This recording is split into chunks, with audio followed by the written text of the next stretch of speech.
నా పేరు వేమారెడ్డి, కటారపల్లి, శ్రీ యోగి వేమన పీఠాధిపతులము. ఆయన పుట్టినది గుంటూరు జిల్లా కొండవీడు రెడ్డిరాజులు అన్నమాట.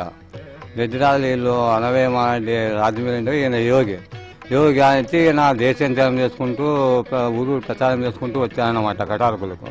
అక్కడ కొన్ని మెడ్రాసులో కొన్ని పద్దుల పవనాలు గెలిపించుకుని వాళ్ళ తాను కొన్ని 101 బిడ్డలు ఇప్పించుకొని వాళ్ళు అయిన భక్తి మెచ్చి 101 బిడ్డలు 101 కులాన్ని పంపించారన్నమాట.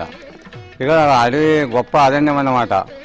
పలియాంతక పాప సంహారుడ ముందు అవతారం రానివాస శ్రీల గర్భ పిండంబులను గడగడ ఉనికించి గుండెలేం పేగులను కటారపల్లి పురంబున అగ్ని పిడుగులను దుంకించి వసంబులను కురిపించి పదగ కటారపల్లి పురంబున వెలిసన్న వేమన్న కనిగోళ్ళ గోత్రం పావని మూర్తివై కృష్ణుడు పాడుతున్నట్టు పన్నులు పగడలు మా జాతి కోనలు మాడే వృక్షములు గుజ్జువనములు గుండక సింతలు గుజ్జు మావిళ్ళు గుండక పాపే వృక్షములు బనసవనములు ఒక్కొక్క పచ్చి కాయలు కసులని దేవేంద్ర దివిజమై భోగమై మేము ఎటుపోదు మున్నాదులారా.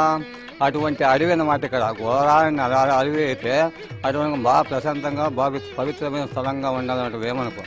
ఆ యొక్క పవిత్ర స్థలంలో ఆయన జీవస్వామి అయ్యాడు.